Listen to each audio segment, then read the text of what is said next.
Thanks for coming on, everybody. So we're talking about privileged access management and best practices, tips and tricks. And I would love to hear who's here and introductions shortly, but also just want to give you some background. We have a kind of a different audience of multiple different backgrounds of who's here. And so privileged accounts are, we're talking about details of PAM and implementation, but also privileged accounts are, there's a kind of a question there to me to bring this up to you in the first question. They're considered the most sensitive accounts they're the most sensitive accounts, and so they could cause the most damage if credentials are stolen. Examples are root, database administration, sysadmin, service accounts, financial accounts, but it could be a lot of other people. And my question, I guess, initially is, who is considered a privileged user account? So that's my first question for James, actually. Well, I'm James Heaney. I do a lot of tech stuff, but it's playing video games, and my job is comedian. So let me just tell you, when I hear privileged account, I think to myself, well, I try to check my privilege at the door. And I imagine that whenever I'm like using a privileged account, like in all seriousness, it's the things that I have access that the company deems necessary for me to do my job and probably doesn't want me to have access somewhere else. So it's a filter of users able to access data, right? Yeah. Okay. True. I know it's not a test, but I feel like I passed something. No, it's just like what's privileged? Because I mean, you could have an HR person be privileged. You can have, there's so many different people that can be privileged. And so how do you determine that when you're scoping this and how you're talking to even just starting with PAM solutions? Like what does privilege mean? So what do you think, Kyle? Yeah, so privilege, first off, I'm Kyle. I'm a PAM engineer and a cloud IAM engineer with AOH. And for me, privilege comes in many different flavors. So there's, depending on the size of your organization, we all know that there's hundreds or tens or hundreds of applications that your organization uses. So privilege in each application looks different. So if you're looking at your like Azure or cloud environment, obviously a global admin would be considered a privileged account.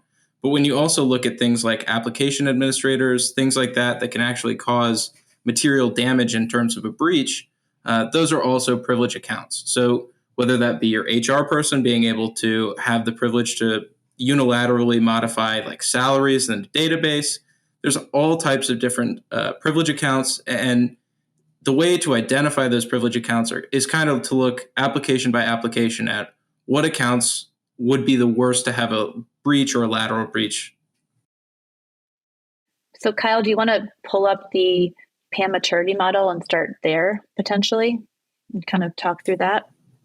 Yeah, we can start there. We'll for sure hit on how deep into the organization your PAM product should go and kind of all of these, like the several steps before you're actually fully implemented, even though we all know that in cybersecurity, nothing's ever fully implemented. So let me see if I can share this. Oops. Okay, so here is a basic PAM maturity model.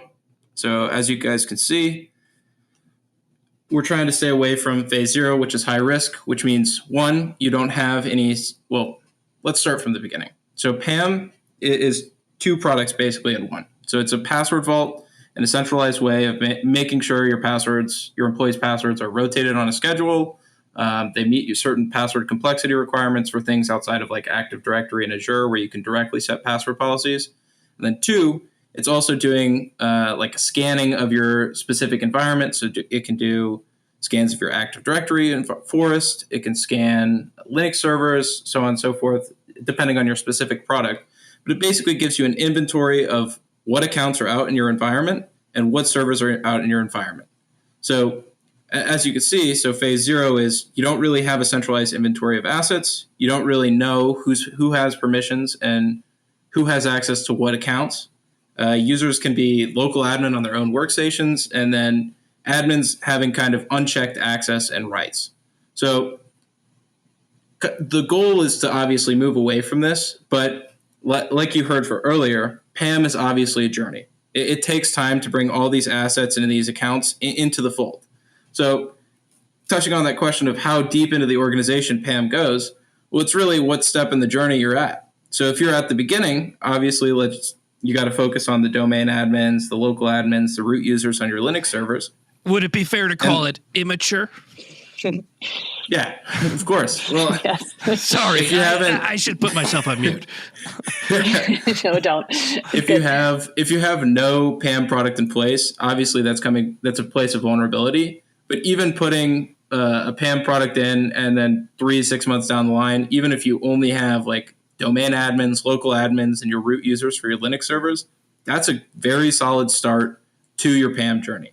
So as you go along, PAM is always going to be bringing a group of accounts into the fold, so into your password management, your password rotation, and also the servers that they're specifically accessing.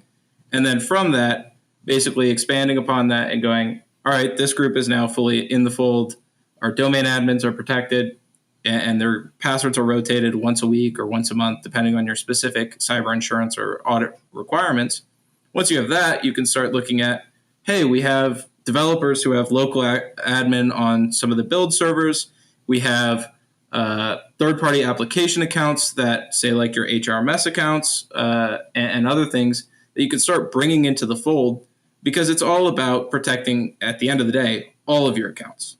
Because now, with the way that breaches kind of work, it's all lateral breaches. So any account that has any amount of privilege in your environment that can do some material damage, you want to prevent. So most of the PAM models now are kind of going towards basically forcing your employees to access the password and the credential through your PAM product. And then from there, you have your single sign-on or your login to your PAM product through your IDP of choice. You MFA into it. You do whatever layer of identity threat detection response you want in front of it. And then once you get into the PAM product, it's really the protected zone. It's kind of like the trusted zone of 20 years ago, 15 years ago, as we move towards a zero trust architectures. So Kyle, go ahead, Laura. No, go. So if we were just hearing, I think it was Erica said that she's been working on this for a while and there's been seriously some growing pains. What are the ways to make it less painful as you're trying to expand into this and not hold yourself up, like make it feel like it's 2 steps forward, 1 step back?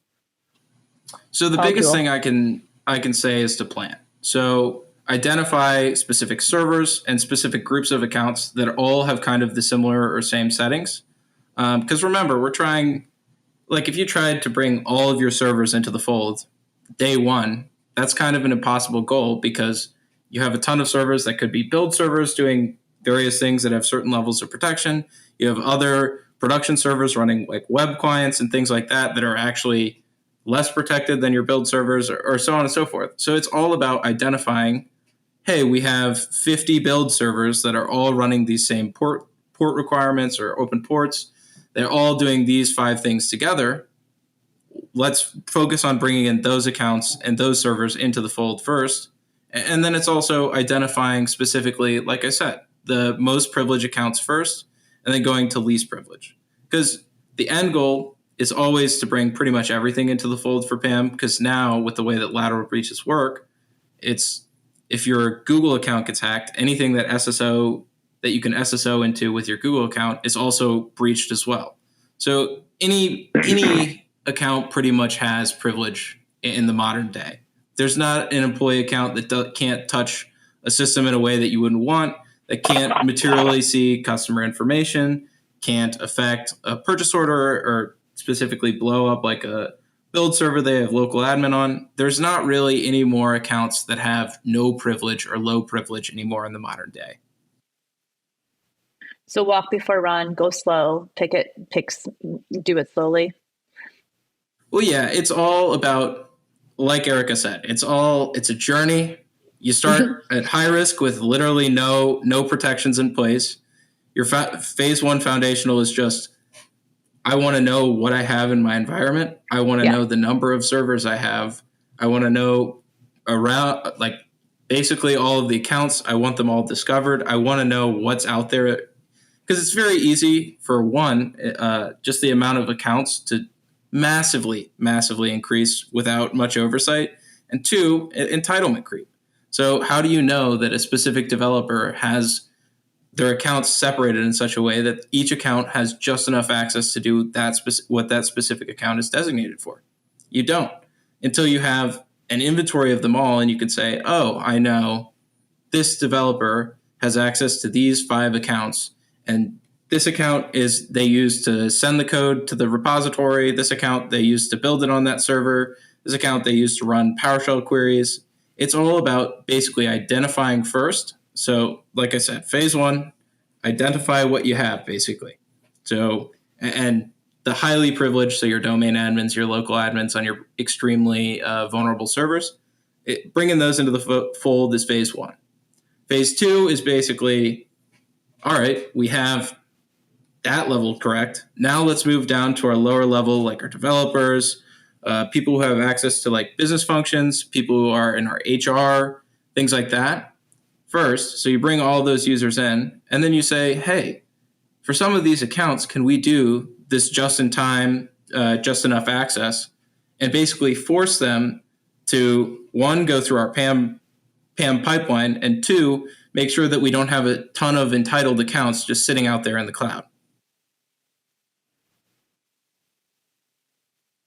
I'm going to pause here for a second to see if anyone has anything they would like to bring up or any questions specifically as we continue on the maturity model. Hi, What was this is that? Johnny. Can I ask Yep. a question? Please. So what does governance look like at each level? Can you help me understand? So governance is generally a different product. Are you talking about IGA or are you talking about PAM? No, you said governance and risk and compliance under the PAM for level 1, right? Okay. Governance in terms of that is just basically saying, I know when this account is logging in. I have control of if this account's going through proxying or whatever, and I need to log everything. You can get session recording and session management if that's something you need for the highly privileged accounts. And then some of these tools now are rolling out in the age of AI, these specific like frame by frame AI threat detection models that actually will say, hey, this account that this developer's logged into is using PowerShell. This account never uses PowerShell. This is likely a highly risky activity for that developer to take. Does that make sense?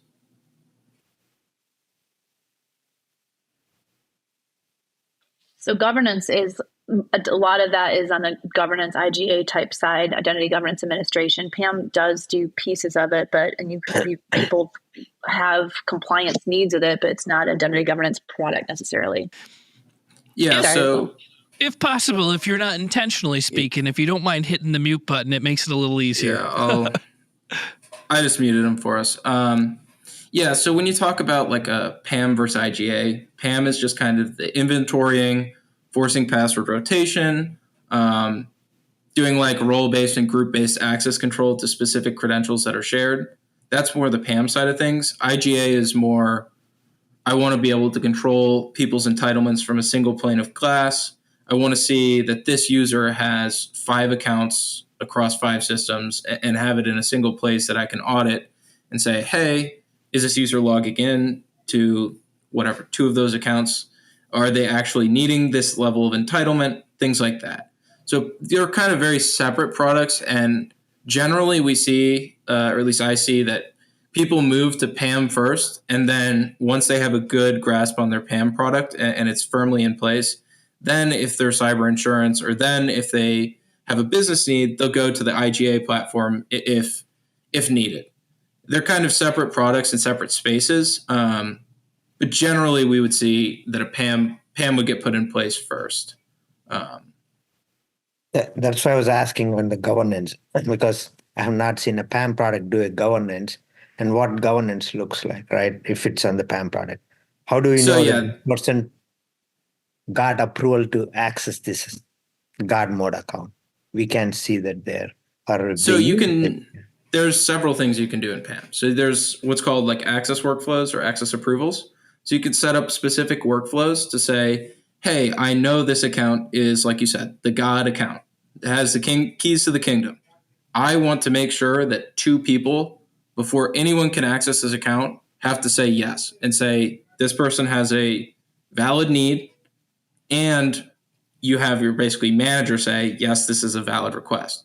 So within both Delinea and BeyondTrust, in those access requests and those approval workflows, you can require that they specify a reason. So you can basically do the governance through that. And then, like I said, there's also the session recording, the session and session control. So in terms of if the basically threat detection model running underneath it determines that you're taking a risky action, it can actually shut that session down or require a manager to manually approve that.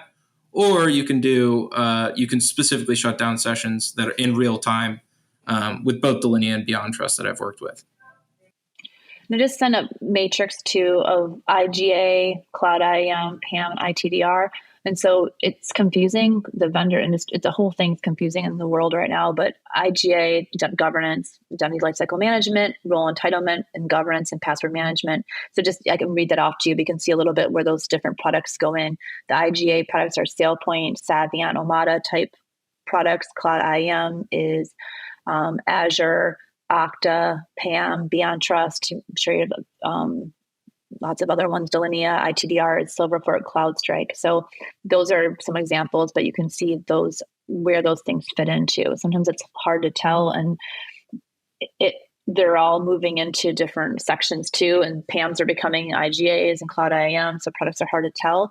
But in general, it's just good to have a strategy that is not based off the product, and it's based off of where you need to go and what your architecture needs to look like. So anyway, that's just, I put that in the...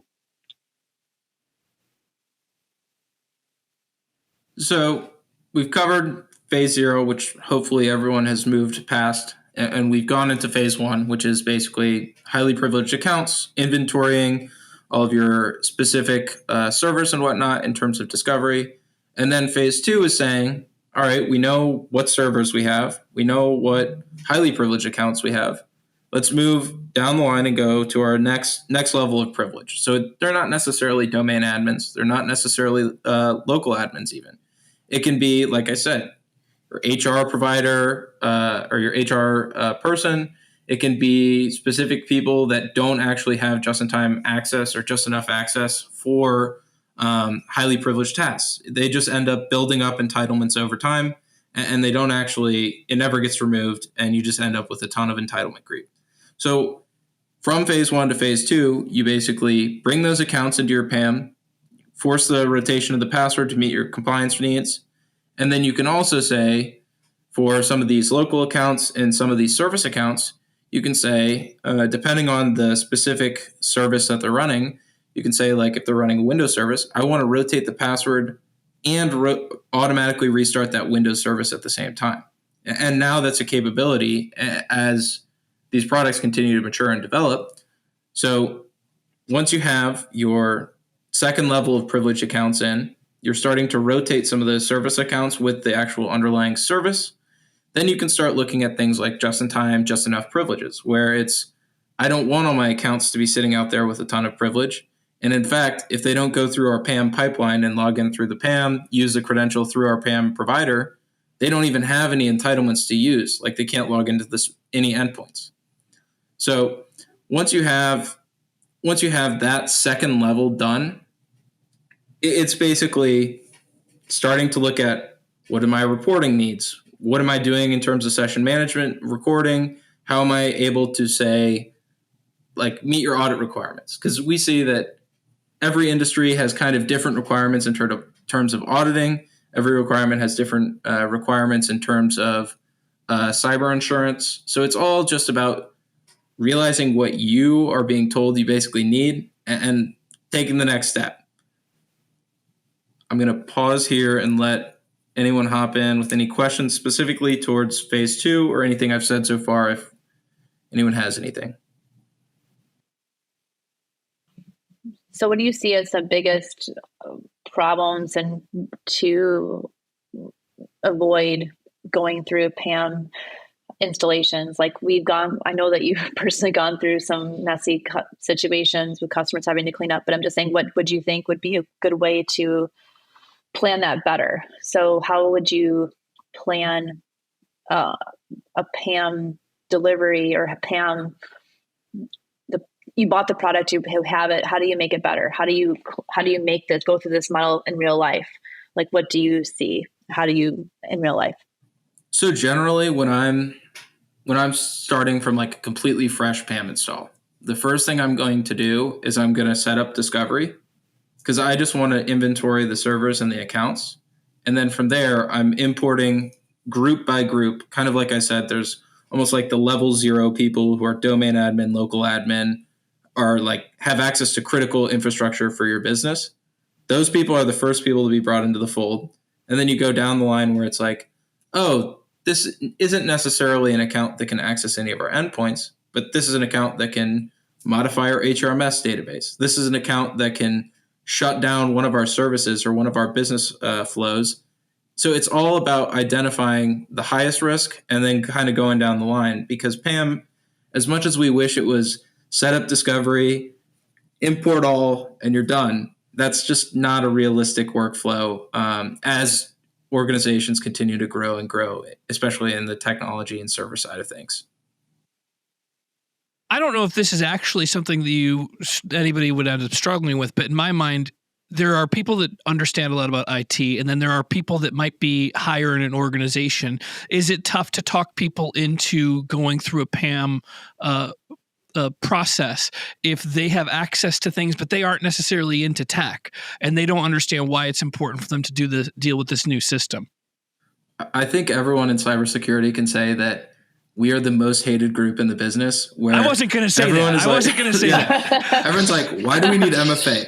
Why do we need all of these tools in front of every single authentication, every single login? I mean, it's definitely unpopular, but when you say things like the MFA prevents like 99.9% of all breaches, it's like it's harder to put it in business logic, but at least I've seen a lot that the cyber insurance is starting to crack down with some of these big breaches that we saw Q3 and Q4 last year.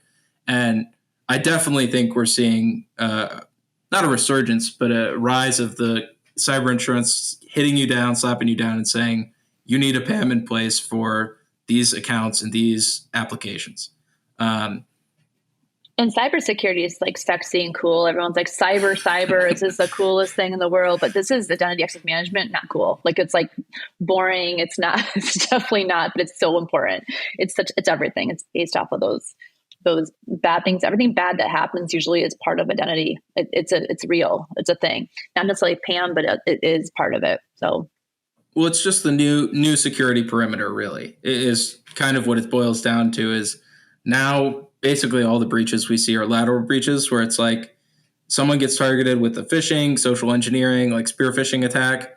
They somehow give up their credentials, whether it be through some fault of their own, let's be honest. And then from there, everything that account can touch is shut down or disabled or whatever power they have over that feature. So this is kind of this is kind of why sometimes you need to separate users into multiple accounts, just to have each account only have just enough access to what that account is specifically there to do. Like, I'm sure we've all seen or heard of horror stories where a single user has a single account that is like a domain admin, a local admin on like half of the endpoints, and also logs into the HRMS with the same password and has like God rights on that. It's all about basically mitigating as much of the damage as possible. And it's all preventative as opposed to response. Because once somebody's in your system, you kind of have to rely on your ITDR, so your identity threat detection and response systems, and your SIM, like the SIM filtering. Once someone's in, they're in, and they're going to do what they want to do for at least 15, 20 minutes minimum. We had I think it's an additional question from Ibram from end users. Why do we need to log everything? I think that's a question that is being posed to you. He was saying it's sarcastic. Yeah, he's just saying like we need to log up. Well, it's very important to log everything. Yeah, so it's important to log everything. As somebody that's not in cybersecurity, but as somebody that would probably have to follow these rules, what if somebody's concerned with like, are people trying to track what I'm doing while I'm working, and are they micromanaging me? Is there pushback, that any way that you can stop that kind of pushback from the lower end users? There's session recording, so that is a question. I mean, there is session recording, so that is part of privileged access management. Is that's an advantage of. But go ahead, Kyle. Sorry. I would just say that if you're worried about someone watching your session, you're probably doing something you shouldn't be doing. Like, as much as we all are guilty about like scrolling on our phones for 5 or 10 minutes here or there, watching a YouTube video in between work, like that's different than what the session. Yeah, that's different from what the session monitoring is there for. The session monitoring is there for preventing you doing something that would break something down the line and affect a lot of people. And you're only when you check in the password and then check it out back again. So you're getting the access to that one job you're doing. You do your job and then you get rid of it and the password changes. That's a theory. So it's only that recording of that check in and check out of that password. So it's not like your whole day being recorded, just that specific interaction. So, I mean, who knows, but. Yeah, I would also say, particularly with PAM, we see a lot of times, especially like, as you're in the beginning phases of your PAM implementation, we see pretty much only the accounts that like can cause serious damage getting recorded. Like I know with specifically Delinea, they have like the cloud version has like 10 terabytes of session monitoring storage, and you will never hit that number. Like I talked to an engineer there and they said, we've never seen someone get to even half a terabyte because they only record like 1 frame a second.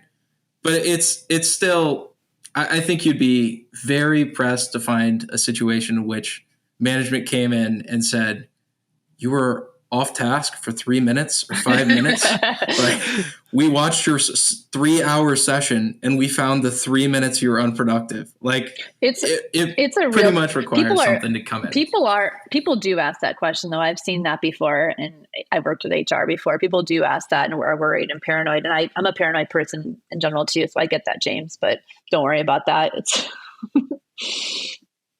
yeah. All right, then I think we're ready to move on to the phase 3, which is when you start utilizing the machine learning analytics, which is, hey, this user logs into this endpoint the same way every day, all day during the work week. When they start breaking out of that pattern, say they're logging in at Saturday at 2 a.m. across the world, the threat detection model should come in and say, this session is invalid, something has gone wrong, and then actually lock that specific PAM account. So that's when you start seeing, like I said, the analytics, you start seeing this automatic reporting, you start getting alerted to the specific risky sessions. And as you go, you can establish those more granular policies. So the identifying the God accounts, saying, all right, we need 3 people to say yes, because this is the most privileged account in our organization. Things like that. And then finally, the service account discovery, provisioning, and governance. So that's just, like I said, you discover all the service accounts. There's a couple that are supported out of the box with both BeyondTrust and Delinea specifically. But say I have, a local file, a key file that one of my applications is pulling from. You can actually specifically like extend the product functionality to also bring that into the fold, where when my service account that's in that key file's password gets rotated, Delinea or BeyondTrust or pick your PAM provider will go in and say, hey, let's also rotate that in the key file to keep your applications running smoothly. Because a lot of times, at least personally, I see people are really hesitant to bring the service accounts into the fold because, one, the service account can't rotate its password and they don't want to create a hyper privileged account to rotate the password for all the service accounts. And then 2, the service account isn't running like a Windows service, a scheduled task, something right out of the box. Nobody wants to write that script to go in and touch the key file and fix the key file for all those individual endpoints that service account is using. Well, let's talk about that service accounts. I think that's really important. So you said people don't like to change that, but that is a risk. That's a big issue if they don't change in their passwords. So does that happen a lot with customers? They don't want it. They're like, leave that out of scope. We don't want the service accounts included in the PAM. Or do you like, how does that handle? Because I think it increases the scope by a lot, more than people realize. I think it's a lot bigger of a deal than people realize because like I said, a lot of people think we bought this product, it's expensive. We discover all these accounts. It should be 3 clicks and they're all under the management. But like I said, as you get like the Windows Service scheduled tasks, like SQL service accounts are not that hard to bring into the fold because it's kind of like a solved problem out there, whether it's out of the box or something you have to extend slightly. But as you get to more, this is our businesses or organizations' homebrew application, how am I going to rotate this service account? It becomes much harder to figure out where specifically you need to update things and so on and so forth. So I do see it sometimes get left out of scoping, but I think that's more so that they know how much of it's going to be a nightmare and they got to kind of figure out how they got to rotate it internally before they can even ask someone else to come in and try and figure out a way to rotate it externally. Yeah, but it would be a pretty big deal because it could be a major place that could be compromised. So it's a thing because there's no password change and it's shared and it's a service account. It's like a tenable license, right? It's a vulnerability scanning third party vendor. These service accounts. There's a lot of different. Yeah, so it's definitely a vulnerability for sure. I do think a little bit of that vulnerability can be mitigated by using just enough access and just enough privilege. Okay. So you don't. One, you use the same service account only on a specific endpoint. You have them as local accounts, so it's not like you have one service account running everything on a specific AD Forest or one service on every single endpoint on AD Forest. So I do think there is a bit of mitigation that you can do before you bring all your service accounts into the fold with the just enough access specifically, because if you're going to have an account sitting around for a long time without rotating its password, it should be low privilege or no privilege, basically.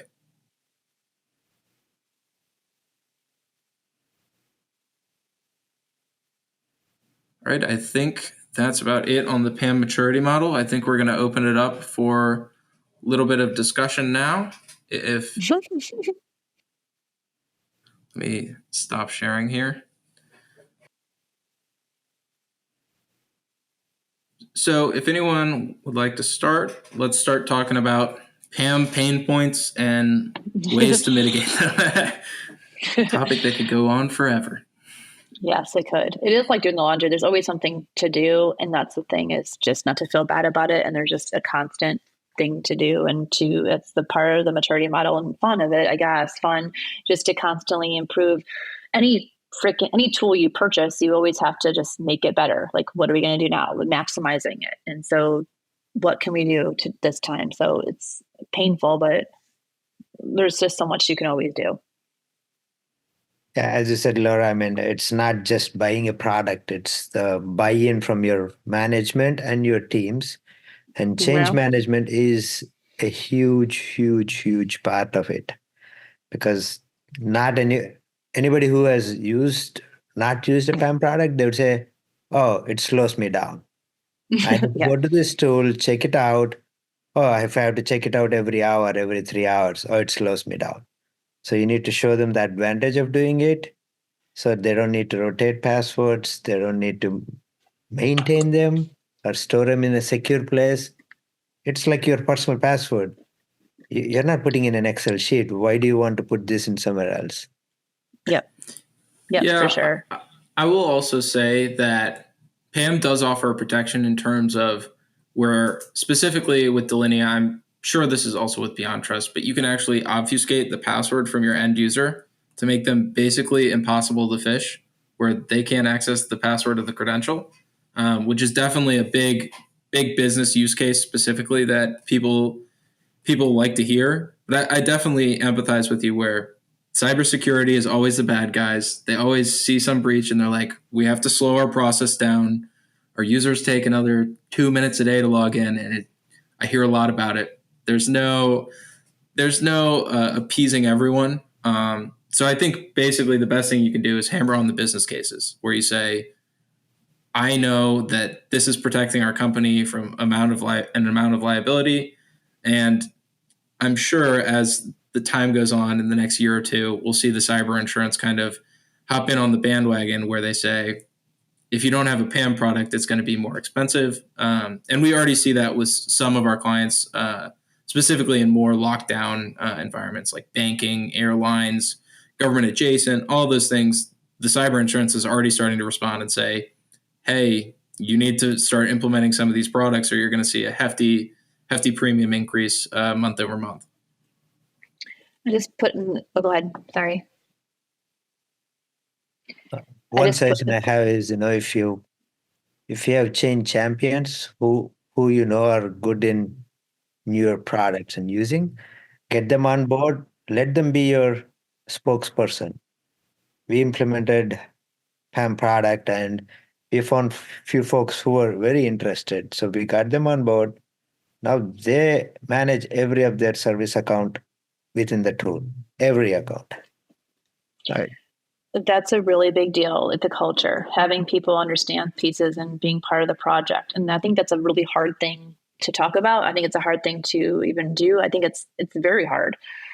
So it's awesome that you can do that because people don't want to do it. And it's just, there's different. Yeah, that's awesome. Can you reference break glass? Because one concern, right, is, okay, you have this PAM tool, but hey, the PAM tool could go down. And if that happens, everything can come to a stop. So can you just talk about how you talk to customers about that and strategies for that?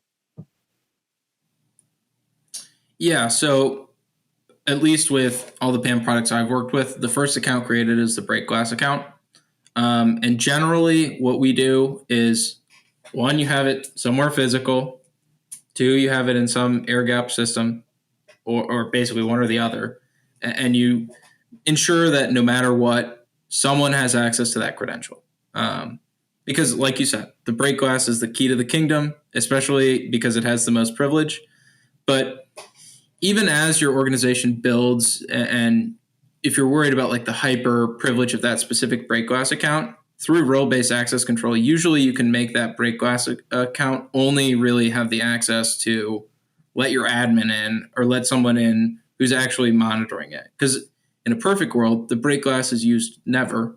And then in the second best scenario, your break glass is used only on event of everyone's out or all of your administrators are locked out. Does that kind of answer your question? It sort of, but let's just say the PAM solution is unavailable, right? So do you have break glass accounts in each, like a domain admin or something like that? Because I don't think you want that. Generally, what we do is we do high availability and then DR. So in both worlds, you say even if a specific on-prem server or whatever is down, or if the cloud version of the product is down, you would have an on-prem DR. And in that situation, it would require, in a high availability environment, it would require two major cloud providers going down, and then also your internal server going down at the same time. Because the way we set it up generally is we'll do high availability on the cloud endpoint, and then you'll set up a DR URL. So it's like if you're logging into whatever, cloud.delinea.com, and that goes down, you would set it up so that your employees in your trusted network or your VPN or whatever would be able to go to cloud.delinea1.com, and that would be your DR instance, and they would see basically the same workflow. They would see no real change day to day other than that. In terms of having a break glass account that's separate of your PAM product or PAM product, that would have to be case by case, organization specific. That would have to be, you would have to identify a specific need for that, and also identify it would require a lot of steps for me to kind of be okay with saying that's fine or that's good, as having break glass accounts for other things outside of your PAM product. And it's not LastPass, so it's not the same thing that way. So it's a little bit different, obviously, and it's not Okta. So it's a little bit different. It's not like you're breaking into and getting all the passwords ever. I mean, I don't want to say that and something happens 10 seconds, but it's a little bit different. So LastPass, you have crack one password and you have the same password forever. This is rotating passwords constantly. You check in, you check out. It's a lot more of a process. Or Okta, it's a lot different than that. But there's always risks, and always be scared. Yeah, generally, like I said, as your PAM product matures, in a perfect world, your end users don't even see their passwords. All their session management and monitoring and all of their sessions go through your PAM product. Your PAM product is the proxy, and if it doesn't go through the PAM product, the servers are blocking it. So that's kind of the world in which, not that we live in, but the one that we want to be in as we kind of move forward in the PAM landscape. Yeah. Yeah, anti-phishing, anything anti-phishing is always a good thing. Because that's a big deal, because the end users will accidentally give out passwords, and it's not their fault. They're just trying to help, or whatever it is. People are scared, they do things, and you can always send somebody phishing educational videos and whatever, but protect them from themselves. Don't let them send passwords because they don't know the password. That's what the goal is. So yeah, it also helps establish official channels. So say I use a credential every day and one of my team members needs to use that credential to do XYZ. Then you can have an official pathway that will stand up to audit, where it's for them to use that account, they need my manager to say yes. And then you have the manager saying yes in logs. You have when they get access to that credential, when they lose access. And if you have session management or monitoring turned on, you have exactly what they did during that session. So it's really it's kind of the death of, I'm going to give you my credentials to do something that I can't do right now. It's much more, we have an official process, we have an official workflow that you need to go through in order to request access to this specific account. Now, if there's a problem, let's say, I'm sorry, okay. No. It makes sense, right? Okay, a manager has to approve it, but let's say, managers not available, for whatever reason. I take it all the solutions have audited ways to circumvent it. Say, okay, well, your manager's not here, so we're going to go to that. We can update the workflow and stuff. Correct? Yeah. So with both, it lets you specify because they all have groups for users, whether that be smart groups in BeyondTrust or groups in Delinea. It lets you specify an unlimited number of groups to do the approval. So if you're worried about that, you can say, hey, my manager group is not going to be available on this day. You can add, say, your admin group or another team, depending on what your specific organizational structure looks like, to that approval workflow. So whether you want it to be a single manager, like the guy above your dev who can say yes, you can have it set that way. And then you can have the break glass, quote unquote, of having the admins be able to say yes in Delinea or BeyondTrust.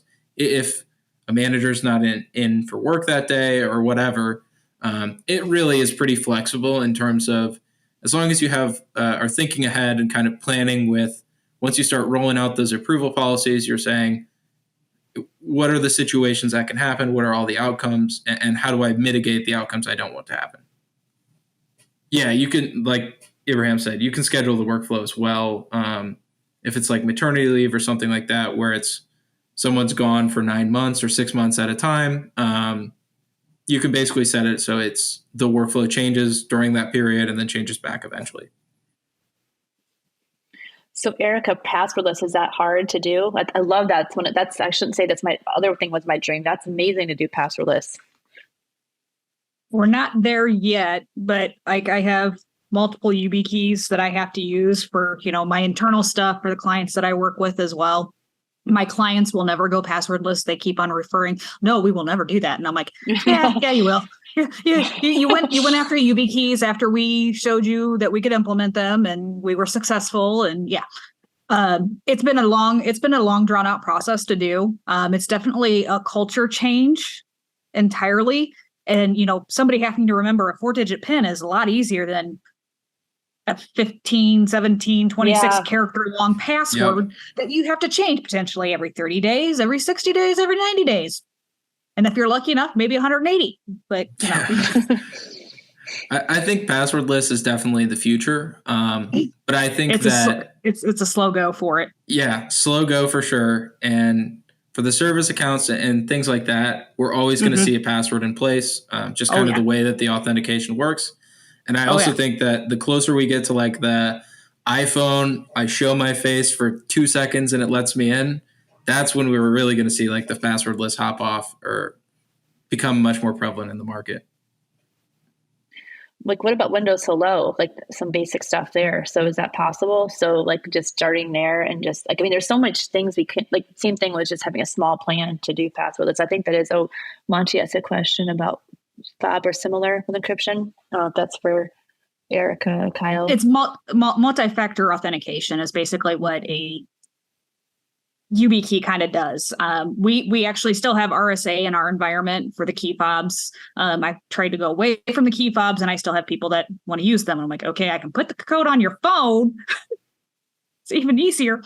So, I mean, we still have those in the environment. A lot of that, we have to allow the service accounts and our elevated accounts to a point. They have to use that option versus a YubiKey because we're trying to get servers updated so that maybe eventually it'll be able to go that way. But a lot of things we've moved into, like our PAM product, which is Delinea. That's why I was kind of laughing and shaking my head. Yep, that's all what we're doing. So yeah. It's definitely a lot of interesting things. Seeing a lot of areas going towards, the different like technologies of trying to look at passwordless because it is a newer environment. And I have other people in my family that are cybersecurity folks, and they're like, "Don't talk to me about YubiKeys. Those things are the worst." Yeah, and I'm like, "We're cybersecurity. We're always the villains. We're always the enemy of the common folk." Well, I'm actually my team actually falls under our cybersecurity department.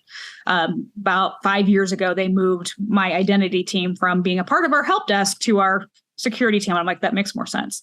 Yeah. Nice.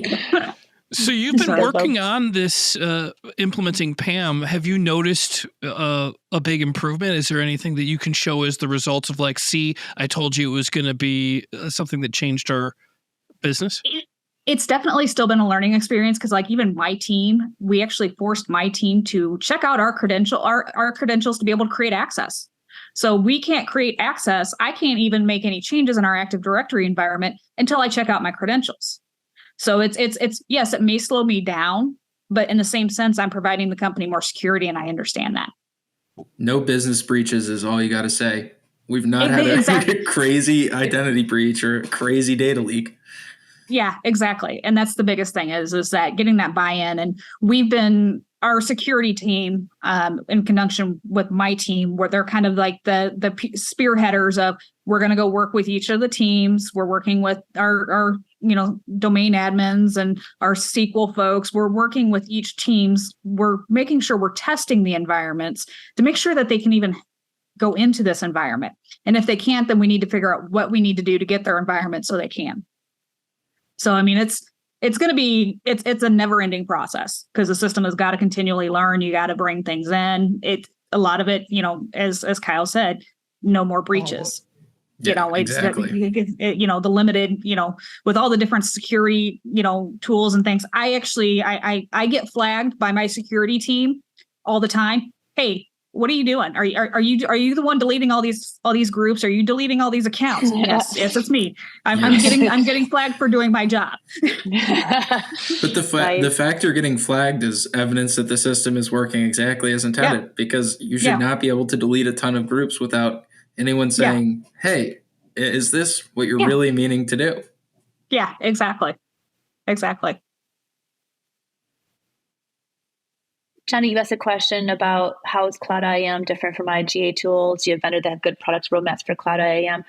The Cloud IAM, the most popular one is Okta, and they have good roadmaps for sure. Kyle knows a lot about Okta actually as well, but different than IGA. So IGA is definitely more governance, role entitlement management, identity lifecycle management.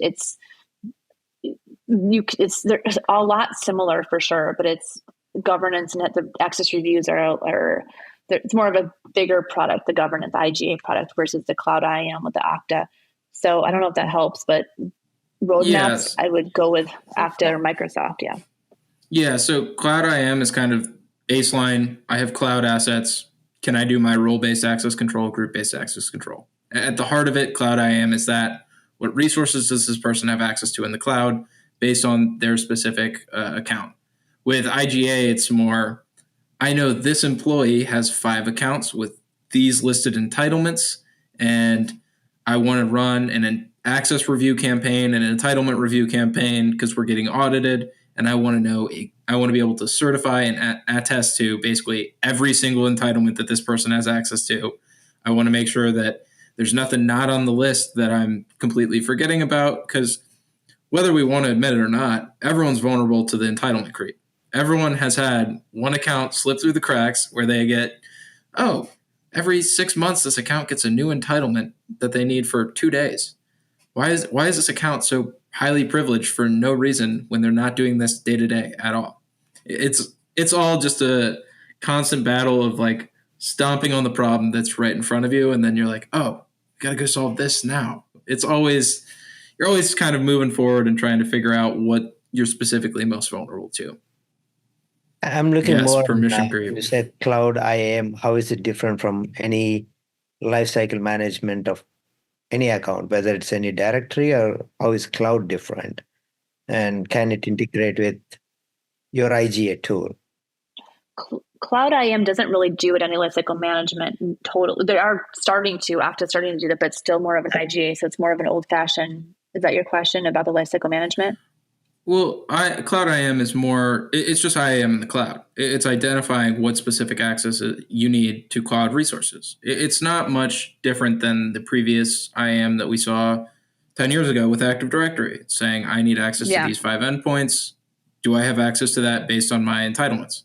It's just doing that in the cloud, and specifically with Azure and AWS, the entitlements kind of get, frankly, long and confusing, and it's kind of whole nother world to kind of deal with the entitlements, deal with the role-based access control and group-based access control. Okay. I was trying to compare between, like you said, Savint and SailPoint. They have IGA, but there are also IAM tools with all your lifecycle management with every directory that you can, right? So I was trying to compare between those two.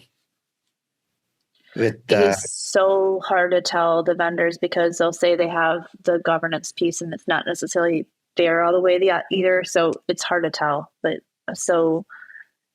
yeah, and it's also kind of going back to like the PAM model where you log in and everything gets proxied through the PAM model. Both of those, kind of the way they do that cloud IAM is by saying, in order to access this resource, you have to go through Saviynt or SailPoint, which is kind of the cloud IAM, but it's not actually managing like your groups in Azure. It's not managing your roles in Azure and what entitlements you have in Azure. It's kind of doing the front end protection and front end management of that cloud IAM through role-based and group-based access control inside of Saviynt or SailPoint, but it's not actually touching like the underlying Azure cloud structure. They provide really good reports. So for businesses, they like to see access reviews that are pretty. Sometimes like these big businesses like to see this. So that's like not the right answer, but they have these great reports that come out, and it's harder to pull that from Microsoft. It's harder to pull that from other things. So Entra's moving towards that though. Entra is definitely stepping up their product. Personally trying, game. Yes. Yep. We're definitely trying internally too, because I think that we need to have an IGA product that's not expensive and it can be for mid-sized market companies as well. So Microsoft has that with Entra. So Azure AD is now Entra, which is their Identity Access Management platform, which is their IGA product. So they are doing that internally. So if you have Azure, you have Entra, and that means this IGA product. So we're working on that too internally to have a reporting and have our HR IT automation connector. So we're trying to utilize that as much as possible because Microsoft's a big ecosystem and the world is changing constantly. So we can't just always have the big vendors that are, Yeah, IGA is traditionally, or at least as traditional as the last like 5-6 years, because it's not really been around that much. Has traditionally been pretty much exclusively for enterprise organizations where there are 1,000, 2,000 employees, where you can justify saying, all right, if we're doing the certification attestation process for 2,000 employees, we need something in place because we cannot have 100 managers go through 20 employees each quarterly. That's like 2 weeks of their time, a week of their time to physically verify or virtually verify all these things. So I do think as Entra and some of these IGA tools are coming into the market, we'll see IGA become more accessible for all, or at least the mid-sized, smaller companies. And also, we all know Microsoft is a pretty big enterprise organization product. Like, a lot of people have Active Directory, a lot of people use Azure, at least in organizations. So if you're going to sell a product that integrates pretty much seamlessly with Active Directory or Azure, it's going to go pretty well. Well, thank you. Sorry for going over. Yeah, thank you all, and enjoy the rest of your guys' night.